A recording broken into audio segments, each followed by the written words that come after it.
Welcome aspirants, आप सभी का स्वागत है पीवाईक्यू की सीरीज में, जिसमें हम कवरेज कर रहे हैं 45 इयर्स के पीवाईक्यू। आप जानते हैं कि जल्द ही प्रीलिम सपोर्ट प्रोग्राम शुरू होने वाला है। उससे पहले मैं आपको बता दूं कि ये प्रीलिम सपोर्ट प्रोग्राम में हम 45 इयर्स के पीवाईक्यूज को कवर कर रहे हैं। हर टॉपिक को थीम वाइज, यानी कि हर सब्जेक्ट को थीम वाइज कवर किया जा रहा है। पहले पॉलिटी के क्वेश्चन आ चुके हैं, इससे पहले ज्योग्राफी की भी और बहुत वीडियोस आपके यूट्यूब चैनल पर मिल चुकी है। इसके अलावा साइंस एंड टेक की भी वीडियोस आ चुकी हैं। तो चाहिए उन सभी वीडियोस को एक एक करके देख लीजिए और अपनी इंफॉर्मेशन, यानी कि अपने सब्जेक्ट को ज्यादा स्ट्रांग बनाइए। सेम क्वेश्चन जो आज मैं कराने वाला हूं, ये सभी के सभी क्वेश्चंस अवेलेबल हैं हमारे पीवाईक्यू पोर्टल पर, और इस पोर्टल का लिंक दिया गया है नीचे डिस्क्रिप्शन में। तो जाइए, लिंक पे क्लिक कीजिए और अटेम्प्ट करने की कोशिश कीजिए एक बार इस वीडियो को देखने के बाद।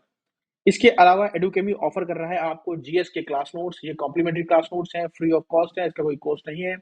और अगर आप चाहते हैं कि अपने जीएस फाउंडेशन जहां भी आपने की हो, उनको उन नोट्स को आप वैल्यू एडिशन करना चाहते हैं, तो आप एडुकेमी के फाउंडेशन नोट्स का भी इस्तेमाल कर सकते हैं। आगे चलते हैं। आज की जो थीम है, जिस थीम पर हम क्वेश्चंस करने वाले हैं, वो है फिजियोग्राफी एंड वेजिटेशन। इससे पहले भी एक पार्ट 1 वाली वीडियो आ चुकी है जिसमें हमने कुछ क्वेश्चंस किए थे। ये पार्ट 2 है, ठीक है। बात करते हैं पहले क्वेश्चन पर। पहला क्वेश्चन है, which one of the following is the correct sequence of the hills starting from north and going towards south. देखिए, ऑप्शंस दिए गए हैं। ये एक प्योरली मैप बेस्ड क्वेश्चन है और ये तभी हो पाएगा जब आपको मैपिंग का पूरा ज्ञान हो, आपको पता हो हिल्स कहाँ कहाँ किस तरीके से किस डायरेक्शन में है, क्या उनकी ओरिएंटेशन है, बीच में कोई प्लाटी वगैरह है या नहीं, रिवर्स किस तरीके से फ्लो कर रही है। तो इस तरह के क्वेश्चंस अक्सर जो है यूपीएससी में आते हैं, इनको मैप बेस्ड क्वेश्चन कहते हैं। देख लेते हैं। देखिए, अन्नामलाई जो हिल्स है, जो नल्लामला हिल्स है, वो नल्लामला हिल्स तो आंध्र प्रदेश में है, और बाकी सारी हिल्स जो हैं वो आप कह सकते हैं कि तमिलनाडु में। तो सीधी सीधी बात यह है कि सबसे नॉर्थ में आंध्र प्रदेश ही है, आंध्र प्रदेश के साउथ में तमिलनाडु होता है। तो सबसे ऊपर नल्लामला हिल्स है। उसके बाद जावड़ी हिल्स आती हैं, ये जो है ये जावड़ी हिल्स का है। फिर आपका जो है शेवरॉय हिल्स है। उसके नीचे कहीं जाके यहाँ पर नीलगिरी हिल्स है, और नीलगिरी हिल्स के यहाँ नीचे आपको अन्नामलाई हिल्स मिलेगा। तो अगर नॉर्थ से साउथ की बात करें तो आपको पता लग गया होगा, ऑप्शन सी करेक्ट है, क्योंकि पहले आता है नल्लामला हिल्स, उसके बाद जावड़ी हिल्स, नीलगिरी हिल्स और अन्नामलाई हिल्स। और नीलगिरी हिल्स जो है एक ट्राई जंक्शन है, जहां पर वेस्टर्न घाट्स और ईस्टर्न घाट्स मीट करते हैं at the borders of Kerala, Karnataka and Tamil Nadu. आगे चलते हैं अगले क्वेश्चन की तरफ, जो है क्वेश्चन नंबर 2। क्वेश्चन नंबर 2 है, कंसिडर द फॉलोइंग स्टेटमेंट्स। ये पूछा गया था 2005 में। And the forest cover in India constitutes around 20% of its geographical area. Out of the total forest cover, dense forest constitutes around 40%। Statement 2 कहती है कि national forestry action programme का M था कि ब्रिंग करें 1/3 of the area of India under tree forest cover.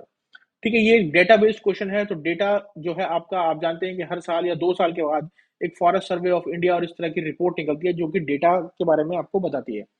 तो इसमें भी और आज की स्थिति में भी अगर मैं बात करूं, तो फॉरेस्ट कवर इंडिया का हमेशा 20% से कुछ कुछ ऊपर ही रहा है।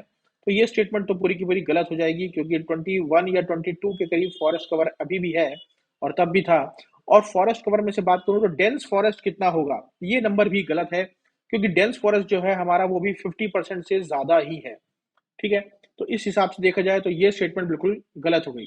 और जब भी आप इस तरह की रिपोर्ट्स पढ़ें जिसके में फॉरेस्ट कवरेज के बारे में बताया गया है, तो आप हमेशा याद रखें कि मॉडरेट फॉरेस्ट, डेंस फॉरेस्ट और एक होता है वेरी डेंस फॉरेस्ट, इन तीनों की परसेंटेज प्रपोर्शन आपको पता होनी चाहिए, क्योंकि अक्सर क्वेश्चंस इस पे आ सकते हैं। अगला मैं बता दूं, अगला है, national forestry action programme aims at bringing 1/3 of area under tree forest cover. बिल्कुल सही बात है कि नेशनल फॉरेस्ट एक्शन प्रोग्राम जो शुरू किया गया था, उसकी कोशिश यही थी कि 1/3 ऑफ एरिया को हम फॉरेस्ट कवर में लेके आए इंडिया को, क्योंकि ताकि हम अलाइन कर सकें अपनी नेशनल फॉरेस्ट पॉलिसी 1988 के साथ, जिसका लक्ष्य भी यही था कि 33% ऑफ जोग्राफिकल एरिया को हम फॉरेस्ट कवर में लेके आए। एक और चीज मैं आपसे पूछना चाहूंगा कि मैं चाहूंगा कि आप कमेंट में लिखकर इसका जवाब दें कि what is the difference between forest area and forest cover. आगे चलते हैं अपने अगले क्वेश्चन की तरफ। और इससे पहले कि मैं अगले क्वेश्चन की तरफ जाऊं, मैं आपको बता दूं कि यूपीएससी प्रीलिम्स की ये जो सीरीज हमने चलाई है, यूट्यूब सीरीज, इसमें हम कवर कर रहे हैं 1979 से लेकर 2024 तक के 45 इयर्स के पीवाईक्यूज। ठीक है, इसके अलावा ये सारा कुछ थीम वाइज चल रहा है, सब्जेक्ट वाइज चल रहा है। इससे पहले बहुत सारी वीडियोस आ चुकी हैं, जाइए उन वीडियोस को भी देख लीजिए। तो यही क्वेश्चन अगर आप, आज के क्वेश्चन अगर आप अटेम्प्ट करना चाहते हैं, तो पीवाईक्यू पोर्टल पे आपको मिल जाएंगे। लिंक इसका नीचे डिस्क्रिप्शन में दिया गया है। एडुकेमी अपने क्लास नोट्स भी ऑफर कर रहा है अपने स्टूडेंट्स के लिए, और सभी उन स्टूडेंट्स के लिए जो इंटरेस्टेड हैं एडुकेमी के साथ जुड़ने में। इसके अलावा क्या-क्या इंग्रीडिएंट्स हैं, क्या कंपोनेंट्स होंगे, क्या बेनिफिट होंगे, वो भी एक बार देख लेते हैं हमारे प्रीलिम्स सपोर्ट प्रोग्राम का जो शुरू होने वाला है 9 दिसंबर 2024 को। सबसे पहले हम प्रैक्टिस टेस्ट दिए जाएँगे। इसके अलावा हमारे यहाँ मैराथन सेशंस होने वाले हैं।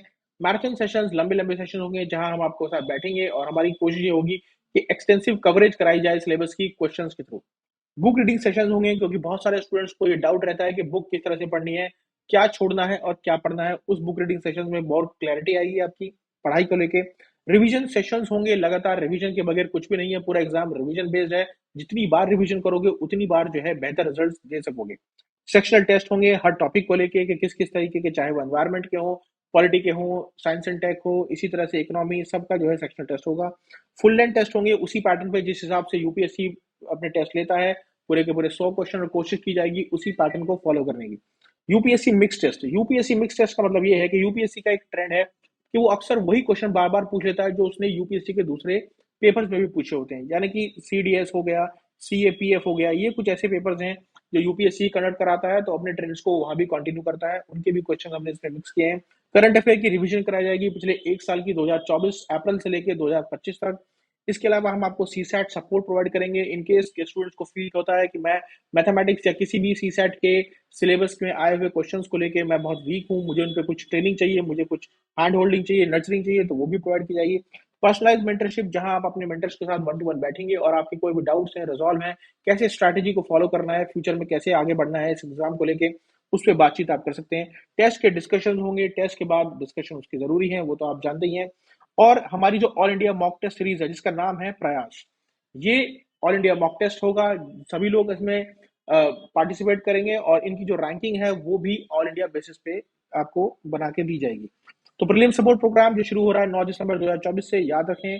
इससे पहले कि आगे बढ़ूं, एक और चीज मैं आपको बता देना चाहता हूं कि 45% ऑफ स्टूडेंट्स जिन्होंने हमारे साथ लास्ट ईयर एनरोल किया था उन्होंने क्वालिफाई किया 2024 के प्रीलिम्स को। 50% ऑफ द क्वेश्चंस हमारे इस पीएसपी प्रोग्राम में जो हमने पूछे थे, जो हमने क्वेश्चंस पीएसपी प्रोग्राम में पूछे थे, 50% of the question direct hit हुए हैं यूपीएससी के अंदर। ये जो प्रोग्राम है ये आपके कॉन्फिडेंस को बढ़ाएगा और कॉन्फिडेंस बढ़ेगा तो आपकी एक्यूरेसी भी बढ़ेगी। ठीक है, और याद रखिएगा ये शुरू होने वाला है 9 दिसंबर 2024 को। आगे बढ़ते हैं आज के अपने अगले क्वेश्चन की तरफ, जो है question number 3। Match list 1 with list 2 and select the correct answer using the codes given below the list. देखिए, एक तरफ कुछ वैलीज दी गई हैं और दूसरी तरफ जो है लिस्ट दी गई है उन स्टेट्स की, उन जगहों की कि उनको मैच कर सके। तो सबसे पहले है मारखा वैली। मारखा वैली तो जो है ये लद्दाख में आती है, अगर आपने कभी इसके बारे में पढ़ा हो तो। लद्दाख में आती है ये वैली, और यहाँ पे एक रिवर भी है जिसका नाम है मारखा रिवर। एक और चीज मैं इसके बारे में बताना चाहूंगा, एक बहुत ही इंपॉर्टेंट पार्क है हेमीज नेशनल पार्क। और हेमीज नेशनल पार्क किस एनिमल के लिए फेमस है ये आप मुझे कमेंट में बताएंगे कि कौन सा एनिमल वहां बहुत ही फेमस है। तो मारखा वैली लद्दाख में है, लद्दाख और जंस्कार रेंज के बीच में है, और इनके यहाँ पे एक रिवर भी है, वो है मारखा रिवर। ठीक है, नेक्स्ट है जूको वैली। देखिए, जूको वैली जो है ये मणिपुर और नागालैंड के बॉर्डर पे पड़ती है, तो इसको हम मैच कर देंगे नागालैंड के साथ। तीसरा है सांगला वैली। सांगला वैली जो है ये हिमाचल प्रदेश की है। किन्नौर एक शहर है, एक टाउन है, वहां पे जो है सांगला वैली है। और एक बड़ी ही लोकल सी वहां पे एक रिवर है जिसका नाम है बसपा। बसपा रिवर जो है उसके बिल्कुल बहुत ही बेहद करीब है। डी ऑप्शन है यमथांग वैली। देखिए, यमथांग वैली जो है इसका लेना देना अगर किसी से है तो सिक्किम से है, क्योंकि यहाँ पे सिक्किम है और यमथांग वैली है। और यमथांग वैली के बारे में एक इंपॉर्टेंट चीज बताना चाहूंगा कि यहाँ एक बहुत ही फेमस रोडोडेंड्रॉन सेंचुरी भी है, और इसको बोलते हैं सिंघभा रोडोडेंड्रॉन सेंचुरी। ठीक है, तो ये भी देख लीजिएगा और मुझे ये भी बताइएगा कि रोडोडेंड्रॉन कौन सी कैटेगरी ऑफ फॉरेस्ट में आते हैं। ठीक है, तो इसी हिसाब से आप जो है मैचिंग कर सकते हैं। बढ़ते हैं अपने अगले क्वेश्चन की तरफ, जो है question number 4। Which one of the following is not essentially a species of Himalayan vegetation. हमें ये बताना है कि कौन सा हिमालयन वेजिटेशन का स्पीशीज नहीं है, और सीधा सा जवाब है माहोगनी। माहोगनी जो है आपका हिमालयंस में नहीं आता है, ये आपका ट्रॉपिकल और सब ट्रॉपिकल का स्पीशीज है। ठीक है, इसके अलावा आप देखेंगे तो जूनिपर दिया हुआ है, सिल्वर फिर दिया है, स्प्रूस दिया है। देखिए, वेजिटेशन, हिमालयन वेजिटेशन की बात करूं तो आप जानते हैं कि हिमालयंस में अल्पाइन सबसे ऊपर मिलेगा, जो कि 3000 मीटर के आसपास कहीं होगा। उसके नीचे अगर आप आएंगे तो उसे बोलेंगे सब अल्पाइन। सब अल्पाइन यानी कि उसमें आप बोल सकते हैं कि टेम्परेट कॉनिफरस फॉरेस्ट टाइप। ठीक है। इनकी 3000 से नीचे ही रहती है, लगभग 1500 से 3000 के बीच में इसका अल्टीट्यूड होगा। इसमें अगर कोई आएगा तो आप बोल सकते हैं इसमें होगा सिल्वर फिर या फिर स्प्रूस, ठीक है। ये जो है वेजिटेशन इसमें आती है। जूनिपर जो है आपका वो अल्पाइन में ही आता है, यहाँ मैं लिख देता हूँ इसको। इसके अलावा जो महोगनी है, वो महोगनी तो आप जानते ही हैं, वो मैंने पहले भी बता दिया, हिमालय वेजिटेशन का हिस्सा नहीं है, क्योंकि वो ट्रॉपिकल और सब ट्रॉपिकल रीजन में आता है। इसके अलावा एक और चीज मैं बताना चाहूंगा इसमें, अल्पाइन के ऊपर अगर कोई वेजिटेशन होती है तो वो होती है टुंड्रा, जो कि 3000 से ऊपर है, लगभग 5000 मीटर के आसपास। और यहाँ पे हमें जो देखने को मिलता है वो है मॉसेस एंड लिचन्स, ठीक है। तो ये हो गया, द आंसर इज बी। पढ़ते हैं अगले क्वेश्चन की तरफ, जो है आपका question number 5। If there were no Himalayan ranges, what would have been the most likely geographical impact on India? देखिए क्या इम्पैक्ट होगा, ये बहुत ही लॉजिकल क्वेश्चन है, गलत नहीं होना चाहिए अगर किसी का ऐसा क्वेश्चन आ जाता है। तो पहली स्टेटमेंट है much of the country would experience the cold waves from Siberia. ये बिल्कुल ठीक बात है, क्योंकि हिमालय इतना बड़ा माउंटेन है कि जितनी भी कोल्ड वेव्स साइबेरिया की तरफ से आ रही हैं, अगर वो नहीं होती, सेंट्रल एशिया की तरफ से जो आ रही हैं, अगर वो हिमालय नहीं होता तो पूरा का पूरा जो इंडिया है वो बहुत ही हार्श विंटर की जकड़ में आ जाता। तो ये बिल्कुल ठीक बात है। अगला है Indo Gangetic plain would be devoid of such extensive elevation soil. ये बिल्कुल सही बात है। जो इंडो गैंगटिक प्लेन है उसके अंदर आप जानते हैं इंडस, गंगा, ब्रह्मपुत्र ऐसी बड़ी बड़ी रिवर्स फ्लो कर रही हैं। और जब ये रिवर्स फ्लो करती हैं तो अपने सेडिमेंट्स जो ये कैरी करती हैं उनको डिपॉजिट करते हैं, और उसी डिपॉजिशन को ही हम एल्यूवियल सॉइल के नाम में जानते हैं। तो ये स्टेटमेंट भी बिल्कुल ठीक है। The pattern of monsoon would be different from what it is at present. ये बात भी बिल्कुल ठीक है कि पैटर्न ऑफ मॉनसून बिल्कुल अलग होता, क्योंकि आप जानते हैं कि जब साउथ वेस्ट मॉनसून इंडिया की तरफ आता है तो एक ब्रांच अरेबियन सी है, दूसरी ब्रांच जो है बे ऑफ बंगाल है, और ये जो है आपका ये कहीं ना कहीं टकराती है हिमालयन से, और उसी की वजह से जो है रेनफॉल का पैटर्न उसी से डिसाइड होता है, उसका ओरिएंटेशन। तो तीनों ही स्टेटमेंट ठीक है, मैं इसके ऑप्शन में राइट लगाऊंगा, ऑप्शन डी। आगे चलता हूं अगले क्वेश्चन की तरफ, वो है sixth question. In India which type of forest among the following occupies the largest area? ये बताना है कि कौन सा फॉरेस्ट जो है लार्जेस्ट एरिया को ऑक्यूपाई करता है। और बहुत सारे स्टूडेंट्स का ये क्वेश्चन जरूर गलत हुआ होगा, क्योंकि स्टडी उस तरह से कोई नहीं करता है कि कितना एरिया होगा, किस तरीके से क्या होगा। देखिए मैक्सिमम एरिया की अगर बात करूं तो लार्जेस्ट एरिया तो इंडिया में ट्रॉपिकल मॉइस्ट डेसिडस फॉरेस्ट का ही है, लगभग 37% के आसपास है, और इनको 150 से लेके 200 तक जो है रेनफॉल इनको चाहिए होती है, ठीक है। फर्दर ये कहाँ पाया जाएगा, ये छोटा नागपुर प्लेट्यू के आसपास, झारखंड हो गया, मध्य प्रदेश के कुछ पार्ट्स में मिलेगा, छत्तीसगढ़ मिलेगा, ठीक है। यहाँ पे जो है आपको देखने को मिलेगा ट्रॉपिकल मॉइस्ट डेसिडस फॉरेस्ट। इसके बाद अगर मैं बात करूं ट्रॉपिकल वेट एवरग्रीन फॉरेस्ट की, तो ट्रॉपिकल वेट एवरग्रीन फॉरेस्ट वो हो गया जहां अच्छी खासी रेनफॉल है, मोर देन 200 सेंटीमीटर है, जैसे कि आपका वेस्टर्न घाट्स हो गए, अंडमान निकोबार आइलैंड्स हो गया, और लगभग इसका जो है 8% का ही एरिया ओवरऑल इंडिया में है। ये है जो ए ऑप्शन ए है, वो है माउंटेन वेट टेम्परेट फॉरेस्ट। देखिए माउंटेन, माउंटेन का मतलब है माउंटेन्स वेट टेम्परेट फॉरेस्ट। तो ये तो हाई ऑल्टीट्यूड हिमालयस वगैरह में ही आपको देखने को मिलेगा, जहाँ पे रेनफॉल भी अच्छी खासी होती है। तो ये आप बोल सकते हैं कि नॉर्थ ईस्ट में जो है इस तरह का हमें देखने को मिल सकता है। और यहीं पे ही हमें रोडोडेंड्रोन भी देखने को मिलता है, जो मैंने पिछली बार बताया था कि एक Shingba wildlife Shingba rhododendron sanctuary है इस सिक्किम स्टेट के अंदर, ठीक है। और ये सब ट्रॉपिकल जो ड्राई एवरग्रीन फॉरेस्ट है ये कहाँ मिलेगा, ये अक्सर मिलेगा आपको हिमालयन फुटहिल्स में, ठीक है। वहां पे मिलेगा आपको सब ट्रॉपिकल ड्राई एवरग्रीन फॉरेस्ट। तो इसका जो सही आंसर है आप समझ गए होंगे क्या है, वो है ट्रॉपिकल मॉइस्ट डेसिडस, उसी का ही सबसे लार्जेस्ट एरिया कवरेज है। आगे चलता हूं अपने अगले क्वेश्चन की तरफ, जो है question number 7। When you travel in Himalayas you will see the following: deep gorges, U turn river courses, parallel mountain range, steep gradients causing the landslides, and which of the above can be said to be the evidence for Himalayas being the young fold mountains? देखिए evidences बताने हैं कि Himalayan mountain के क्या होंगे जो कि हम उसे यंग फोल्ड माउंटेन्स कह सकें। यंग फोल्ड माउंटेन्स आप जानते हैं ये उस तरह से बनते हैं जब कोई प्लेट का कन्वर्जेंस होता है, और कन्वर्जेंस की वजह से कुछ फोल्डिंग होती है। तो यहाँ पे जो कन्वर्जेंस हुआ है वो इंडियन प्लेट और यूरेशियन प्लेट का हुआ है, और इंडिया और यूरेशियन प्लेट जो है जिस हिसाब से कन्वर्जेंस हो रहे हैं वो है कि वो 5 सेंटीमीटर पर ईयर मूव कर रहे हैं एक दूसरे की तरफ। तो पहले देख लेते हैं डीप गॉर्जेस। जी हाँ, ये बात सच है कि जो हिमालयाज में है, आप देखेंगे यूथफुल स्टेज में शुरू में डीप गॉर्जेस बनाती हैं रिवर, जैसे कि इंडस के पास एक गॉर्ज है, और आप देखेंगे तो तीस्ता के पास भी एक गॉर्ज है, ठीक है। इसके अलावा और भी गॉर्जेस हैं, लेकिन एक दो को डिस्कस कर लेते हैं। यूटर्न रिवर कोर्सेज, ये बिल्कुल सच बात है कि यूटर्न रिवर कोर्सेज, क्योंकि जो हिमालयाज की रिवर हैं वो एंटीसीडेंट रिवर्स हैं। एंटीसीडेंट रिवर्स का मतलब है वो रिवर्स जो अपने कोर्स को मेंटेन करती हैं, अपने कोर्स को चेंज नहीं करती। चाहे उनके इर्द-गिर्द कितना भी लैंड अपलिफ्टमेंट होता रहे, लेकिन वो अपने कोर्स पे ही स्टिक रहेंगी।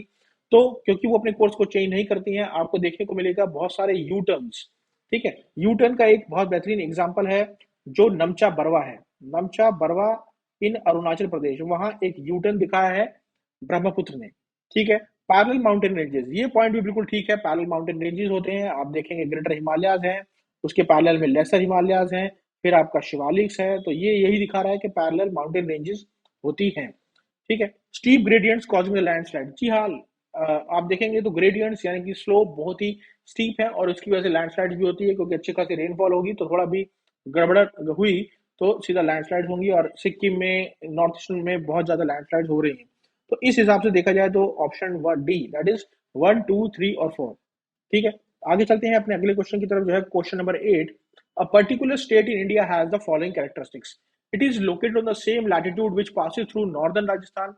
It has over 80% of its area under forest cover, and over 12% of the forest cover constitutes protected area network in this state. Which one among the following state has all the above characteristics? ठीक है, कुछ states के नाम दिए गए हैं और लिखा है कि लोकेट करती है ये स्टेट उसी लैटिट्यूड पे जिसपे नॉर्दर्न राजस्थान है। तो नॉर्दर्न राजस्थान के आने की वजह से आप देखेंगे हिमाचल प्रदेश और उत्तराखंड तो बहुत दूर है, नॉर्दर्न राजस्थान वाले लैटिट्यूड पे तो ये है ही नहीं। इन स्टेट्स को मैं एलिमिनेट कर सकता हूँ। अब मुझे सोचना है अरुणाचल प्रदेश और आसाम के बीच में। तो 12% of the forest cover constitutes protected area, और उससे पहले जो सेकंड स्टेटमेंट है वो है 80% ऑफ एरिया जो है फॉरेस्ट कवर में है। देखिए, इंडिया में अगर कोई स्टेट है जिसके अंदर मैक्सिमम परसेंटेज एरिया जो है कवर्ड है फॉरेस्ट कवर में, तो वो अरुणाचल प्रदेश ही है, ठीक है? तो अरुणाचल प्रदेश है, तो इसका आंसर जो है अरुणाचल प्रदेश ही होगा। दूसरा, 12% ऑफ द फॉरेस्ट करता है कॉन्स्टिट्यूट प्रोटेक्टेड एरिया नेटवर्क को। जी हाँ, बहुत सारे प्रोटेक्टेड नेटवर्क यानी कि wild life sanctuaries, national park यहाँ बनाए गए हैं। एग्जाम्पल के तौर पे एक दो का नाम बता देता हूँ, जैसे हो गया नाम धापा, इसके अलावा दिबांग वाइल्ड लाइफ सेंचुरी, पाके टाइगर रिजर्व पिछले कुछ साल से काफी न्यूज में रहा है। तो ये सब जो है प्रोटेक्टेड एरिया नेटवर्क की श्रेणी में ही आते हैं, ठीक है? तो ऑप्शन हो जाएगा correct would be the Arunachal Pradesh.